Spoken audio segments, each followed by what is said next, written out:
on the score of things, just so far as consistency of roster, proven performance, coach, everything we know about the Melbourne Storm, it's probably their competition to lose. I think they're worthy premiership favourites.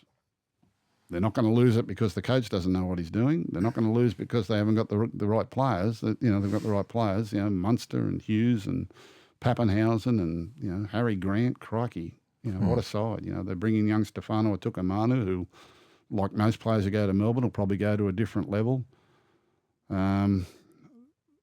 They could beat a lot of teams hopping on one leg. They can hop on one leg and make the finals. They can, they'll be top 4. I don't think there's anything going to stop that. Melbourne to win it, you're saying? No. Oh, Penrith to win it? I still think Penrith will beat them on their day. Jeez, 5 in a row? We could be sitting here in 5 years' time and they might not have lost. Well, Storm are the clear premiership favourites, Wade Graham. Ooh. I probably believe it. I think for the majority of last season, they were the best team. With no doubt, Penrith were always there, and off the back of their success, we always knew they were going to feature.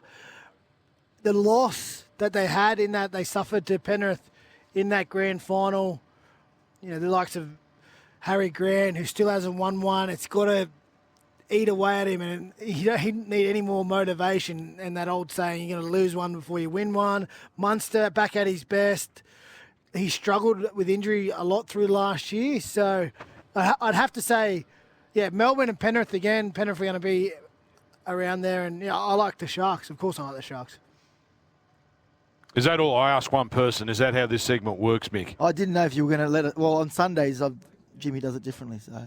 Well, hey, I'm a guest. I'm a guest on the show. I'm just gonna... You're respecting me. Let me go first. Okay, I like it. Mick, this is really worrying. Everything, you're just looking through the prism of Saturday versus Sunday. This is not a healthy way to live. Because he didn't answer on purpose because he wanted some awkward tension there. So he's undermining us again. I actually didn't know if it was a pass the parcel type, or Dan goes to the next, believe it or not, and then addresses me or yourself. Charlie, I think we need to have next year a group all here in Vegas, right? So we just start on the right foot between the two shows, holding hands across the water, the two shows.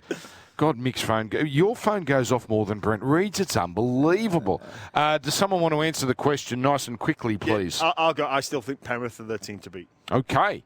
Yeah, I don't believe it either. I think Brisbane are going to go close to it. Oh, you've answered the next question. I didn't write this, so don't forget, Broncos fans don't hate me, but the question is, Broncos are overhyped heading into... Who thinks they're overhyped? Okay, well, maybe one of these three, well, maybe one of the other couple. Broncos are overhyped. Anyone buying that? I am a bit. Really? Yeah. Really? Yeah. With the Penrith Panthers over the last 4 or 5 years. Okay, boys, thanks for your time. We all think Storm's going to be hard to beat. Yep. Look, I think the Melbourne Storm are in the box seat. Look, you've obviously got the 4-time premiers in the Panthers. They're going to be thereabouts. They're not going to beat themselves, so they're going to be right up there. But I think the Melbourne Storm, you think back to last year, I feel through the majority of the year they were the best team in the competition. They didn't have Cameron Munster for a huge chunk of that season. They didn't have Nelson Asofa-Solomona in the grand final. And then they've picked up Stefano Utoikamanu. So I just think if the Melbourne Storm can stay healthy, I think they've got not just the footy team and the squad. I think they've got a bit of motivation to go on and go one better this year. So they're my top pick, the Melbourne Storm. And the one that intrigues me the most as far as this season is concerned, Madge, is it going to work at the Broncos? Will he have immediate success, do you think? I think so. Yeah, I think they will have immediate success. I mean, what's success for the Broncos? We just spoke about Tigers' success. Top four. Top four is success for them. Yep, I believe so. I think so. I definitely think so. I think with the players that he's gotten up there now, Ben Hunt, I think adds just a huge addition, because you've seen when years gone past, when they've lost Reynolds, which they have the last couple of years, for whether it's a 6-week period, whether it's a 10-week period, there's an immediate drop-off in that side. I think having Ben Hunt there, I don't know what exact role he's going to play throughout the year if the whole spine's healthy, But having him there, if Reynolds goes down and he comes into that 7 position, I don't think they lose a heap.